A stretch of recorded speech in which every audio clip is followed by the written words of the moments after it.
more cars back on the floor. There were thousands. It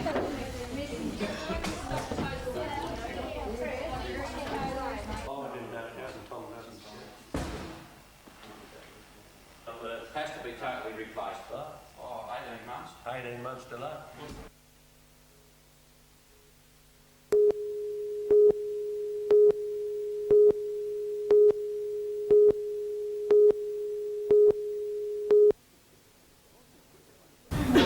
The launching took place at the Newcastle City Hall today before an audience of student representative council members from 10 of the region's high schools and police and government representatives. The motivating force behind the Home Safely scheme in Australia is Dr Jane Hendless, who said it has the backing of numerous national bodies, including the Safety Council and the Federal Drug Offensive. The idea is simple. The teenager and a parent sign an agreement that the partygoer will call for help to get home if intoxicated or if left with an inebriated driver. And the parent agrees to remain sober and pick up the youngster, leaving any discussion on the matter to later, calmer times. But won't such a scheme, which has the backing of the liquor industry, simply encourage more social alcohol consumption? Dr Hendless. Some people drink. We know that. 90% of the community drink. The problem starts when they drink inappropriately, that is, combine it with some other behaviour which is dangerous. With driving, that can be 1 or 2 drinks. With other things like livers, it has to be more alcohol. So what we're really addressing is drinking and driving, which is a danger especially to teenagers and their parents.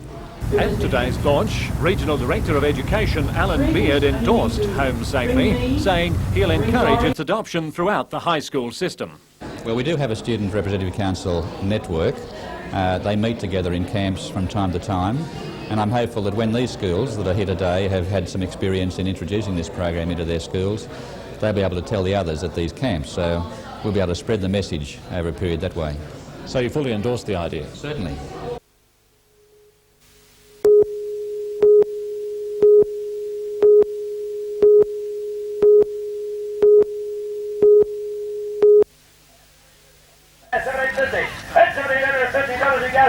Wootton Hereford Stud is one of the oldest and finest producing properties in the country. Its sales are the second longest running in Australia, and last week it added another achievement to that remarkable record, its 26th annual sale.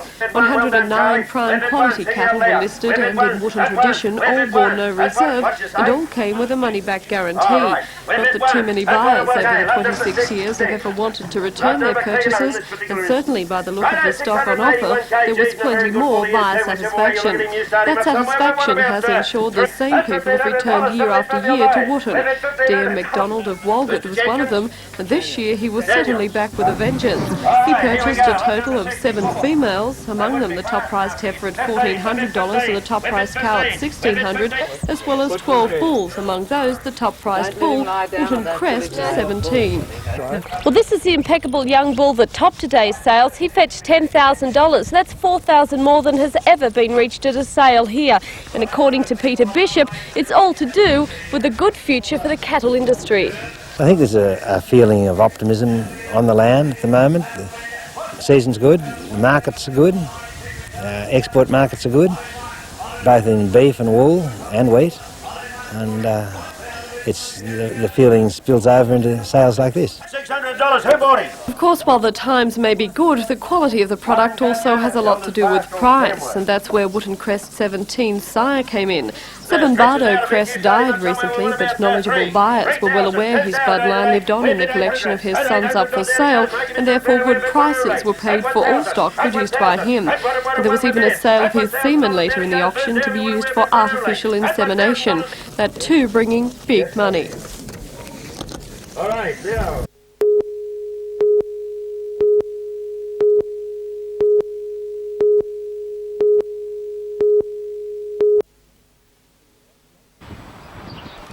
The association is coordinating opposition to the development destined for the Civic area bounded by Derby, King, Hunter and Auckland streets. The area already contains the City Hall and Administration Centre and the Tax Office under construction, but the planned office block will tower above them. A public meeting will be held in the City Hall on Monday evening, attended by conservation groups, architects and the Trades Hall Council. Opponents say the tower plan is out of step with modern town planning codes and will be higher than the hill with the cathedral and City Hall on top. It's expected Monday's meeting will call for a public inquiry into the development.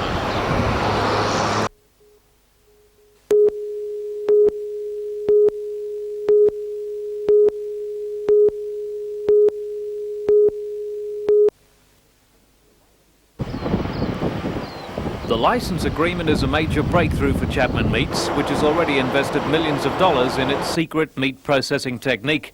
The product, called Naturally Meat, is treated in such a way that 96% of the fat is removed. The company claims it can also reduce cholesterol by 30% and the calorie level by half. Barron's Table will market the Newcastle product under the Lean and Light label, with Chapman Meat supplying thousands of tonnes of product for distribution. The process is the brainchild of local butcher Dallas Chapman, who turned the former abattoir at Barefoot into a prototype plant to develop the technique. A number of local people have backed Mr. Chapman and his company financially. This is the first major licence agreement, despite the product being available in some selected Newcastle butchers for marketing in the past few months. Chapman Meats is looking to export the product, with discussions taking place with prospective American licensees. Meanwhile, the Barron's Lean and Light products will be available to Australian consumers by the end of November.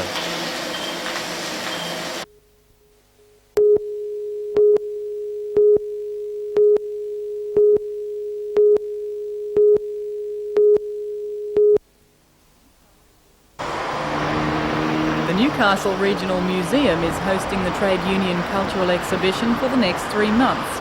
The display opened at 5:30, but earlier today, Newcastle artist Gitta Hansen was busy adding the final touches to a collection of contemporary trade union banners on display together for the first time. Gitta has painted all the banners during the past 5 years. Each takes about 3 months to complete. They usually hang at Trades Hall and at union offices throughout the Hunter. The colourful banners are just one aspect of the exhibition, which also features a selection of old photographs depicting union history. This picture of a brickmakers and pottery workers union float from an early 1900s procession is just one. Between 1883 and 1921, demonstrations were held in Newcastle every year to support the 8-hour day principle. Other pictures capture the spirit of the May Day movement and associated marches. The exhibition also includes a collection of union memorabilia, including tumblers from May Day balls, May Day badges and float banners from the 1950s and 1960s. Another highlight of the exhibition is a long-lost film clip from 43 years ago. Organised labour in the Newcastle district celebrates May Day. And as the big colourful procession makes its way down Hunter Street, large crowds line the roadway to watch the parade. Dock workers, Newcastle sporting community and pretty girls in flower-decked floats all play their part. The film was found by accident on its way to a garbage tip. Here is the Greek float, which wins first prize in the All Nations section. And here, too, among the banners and the slogans of the marching trade unionists, are attractive displays representative of industry, commerce and the United Nations. The exhibition is designed to introduce people to the themes of the changing world at work China. And the struggle to improve working conditions. The railway float proves an outstanding attraction.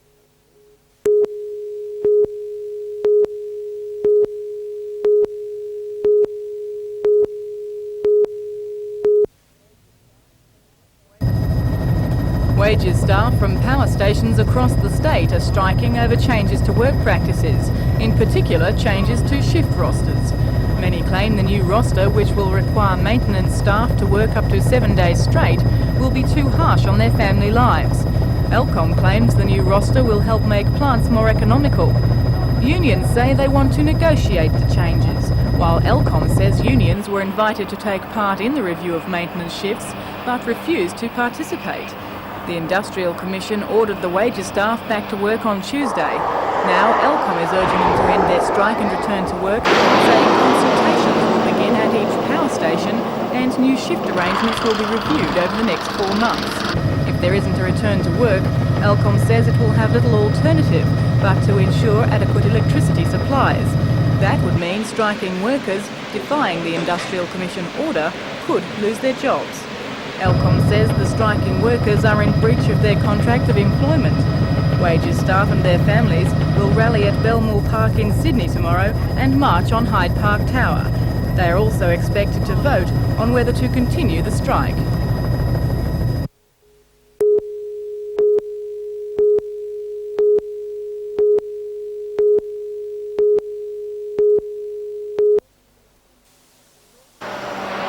Shortland Electricity has agreed to sell its former System Control Centre building in Derby Street to Newcastle FM Chairman Bruce Steggles, Chief Executive Mike Webb and his wife Lisa. I had to make Settlement on the Derby Street building is expected to take place early next year, but the radio station won't be established there until the Taxation Office, which currently leases the building, relocates.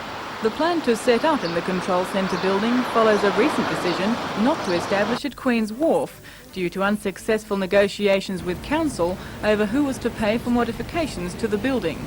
In its present state, it's unsuitable, it just got to be a cost that was prohibitive from both sides. The Derby Street building is expected to become known as Newcastle FM House, but until the station is established there, Newcastle FM will broadcast from a temporary base at Nesca House for up to 2 years.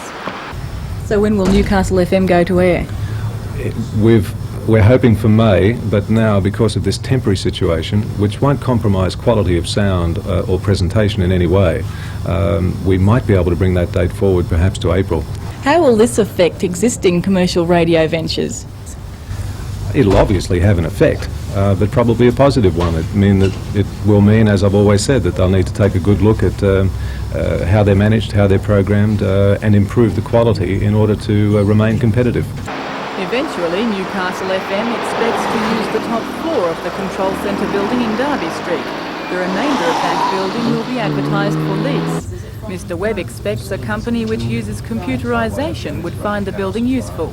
It has an uninterrupted power supply, which means if the rest of the city goes off, that building stays on, and it has a very large 275 kVA generator which could power the whole building. It has zoned air conditioning. It has marvellous security features to it, and of course it's a building built for the 21st century, able almost to take a direct hit from an aeroplane on the roof, so it's a very secure building. Mr Webb says many of those features also prompted the decision to buy the building for the radio station. Belinda Borisser reporting for NBN News. Does Newcastle need a commercial FM station? Does it?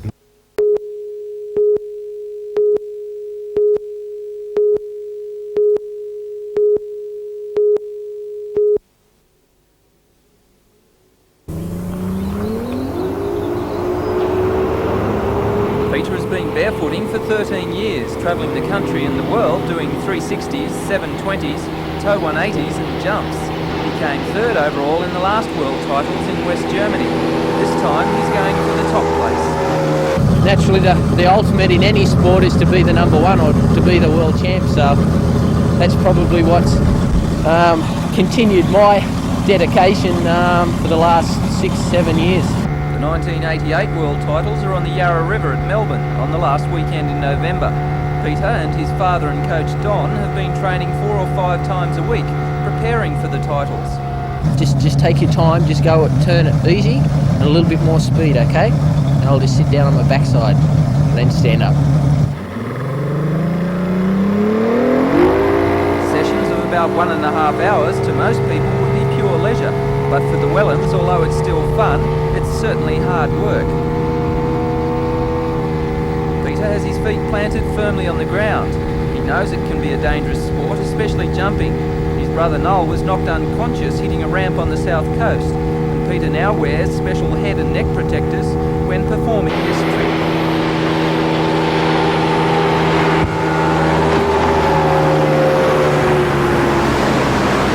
You've got to always try and put all negative thoughts right out of your mind completely. You've got to be very positive with whatever you do, especially with something as critical as this. Peter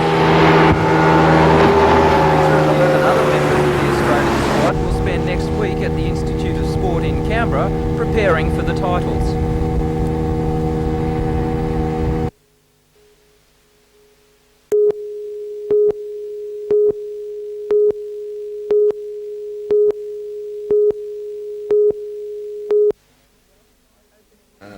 Early in Opening the discussion day in place of Mineral Resources Minister Neil Pickard, spokesman Duncan Gay said there are at least 6 potential Hunter Valley mining operations in development which have the potential to produce an additional 15 million tonnes of coal a year.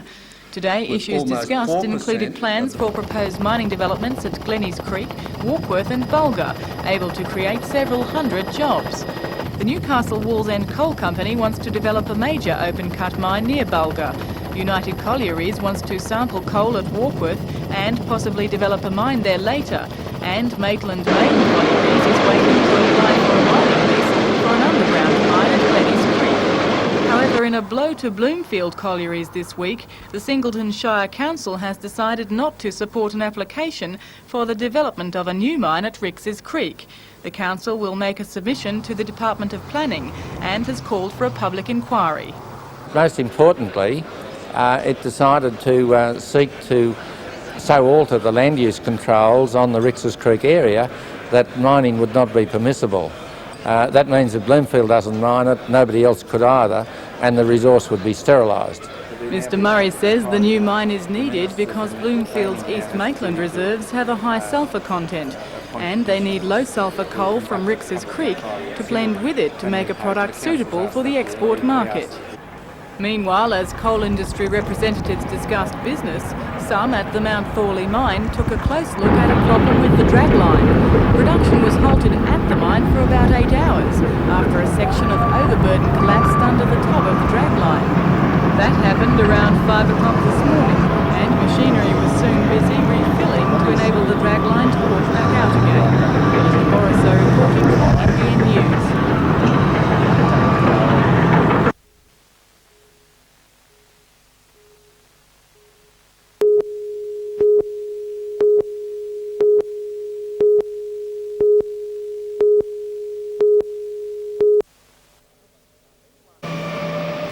Anyone joining the club over the last few months was offered the opportunity to win this restored 4-door Holden Monaro, fully fitted out with fancy wheels, mirror-like red paint finish and reworked engine. The problem of where to store the $10,000 plus car was thought to be solved when a long-term employee offered to look after it securely at his home at Beverley Close at Taro. However, in the early hours of this morning, someone stole it. The Newcastle Workers' Club owns the Monaro and insured it, but the complication is that a permit was issued under the State Lotteries Act for it to be given to someone else. Realising the situation is awkward, to say the least, the club contacted the relevant government department to explain its predicament, but the department is yet to reply. The situation would be resolved if the car is recovered intact, and that's where you could help if you spot a very smart 4-door red Monaro. No word of any reward being offered by the Workers' Club, but you could ask nicely, as it's already spent more than twice the car's value on its membership promotion.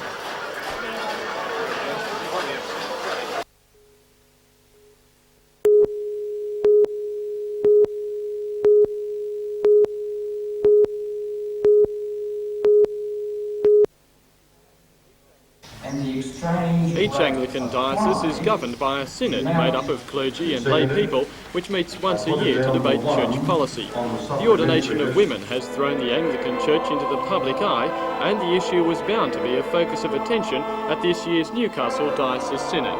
Although there are as yet no women priests in the Anglican Church in Australia, many believe there should be. The Bishop of Newcastle, the Right Reverend Alfred Holland, is one of these. He says the issue must be resolved soon, as it is distracting the Church from more important jobs. The main task before the Anglican Church at the present time is to proclaim the gospel. And I think we're using a lot of energy on what seems to me to be a relatively unimportant matter when we've got a whole world to convert. Bishop Holland has for some time had the power to appoint women as priests, but wanted the endorsement of his diocese. Today he asked the Synod to open the way for him to take that action, and as expected, opened a lively debate as well. I cannot for the life of me understand why this church is to overturn 2,000 years of tradition in 10 to 12 years. Despite the protests, however, the motion was eventually carried by an almost 2/3 majority. Ross Hampton reporting for NBN News.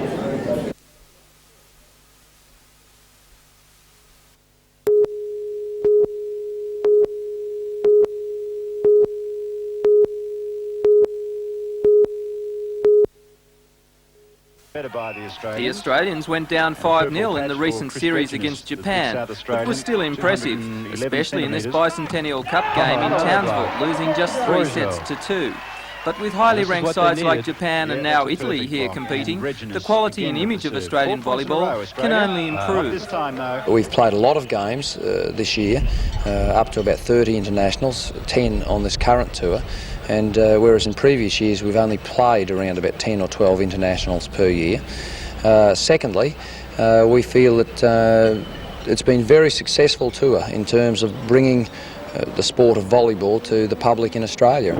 The Italians and Australians were at the Azzurri Soccer Club this afternoon, preparing for tonight's match. Last night in Canberra, the Italians, who were rated in the top 10, were surprisingly beaten. Alberto Manelli says his team was unsettled.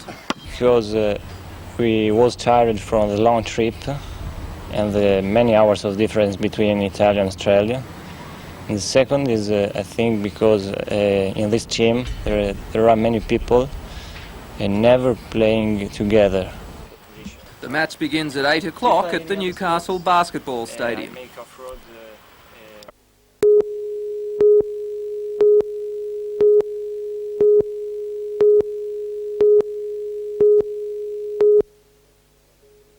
It's got a good type, it's got a good colour, and it's got a good resemblance of the breed which it's supposed to be. It was the showpiece of the New South Wales Rabbit Association. 154 rabbits, 12 different breeds and 30 different colours. Cheap on feeding, very clean, doesn't dirt around the yard or anything, because they're kept always in the single cages, and I love them. Swiss fox, Angoras and New Zealand whites, all purely for show. You own a restaurant, do you ever serve rabbit? No, I wouldn't. I think they're too expensive, too nice to be served on the plate.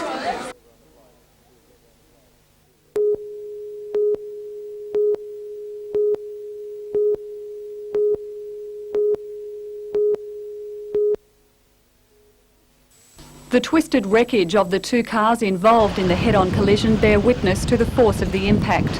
Police say shortly before 7 o'clock last night, a 1978 Holden Kingswood travelling west along Broke Road crossed onto the wrong side and collided head-on with the 1979 Holden Commodore sedan. The driver of the Kingswood, 24-year-old Harold Dean Hooper of Cessnock, died instantly. A passenger in his vehicle was injured, but according to police is in a satisfactory condition.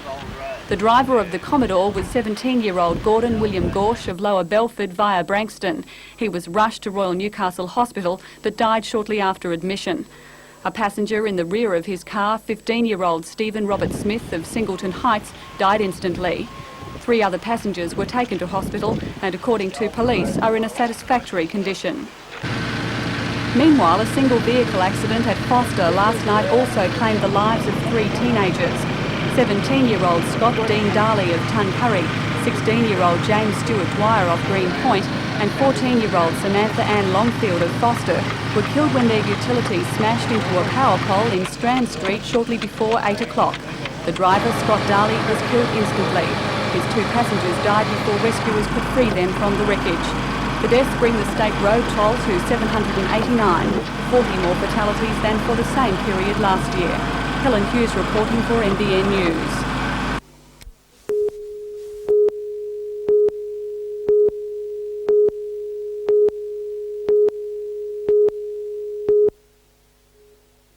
"94 competitors riding in 10 different classes were all revved up for the track titles.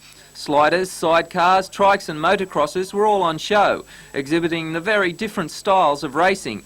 Chris Watson from Cessnock, the Australian 250 and 500cc dirt track champion, was impressive and had a great tussle with Craig Boyce, who was just back from a season of speedway in England. In the sidecars, both 500 and 1000cc classes, the Australian champions Mark Warner and Peter Zacher competed, and the red flashes certainly entertained the crowd, racing at speeds of over 100 kilometres per hour on the tight circuit. There was little room for the faint-hearted, with titles up for grabs, $3,000 in prize money and the national championships coming up next month.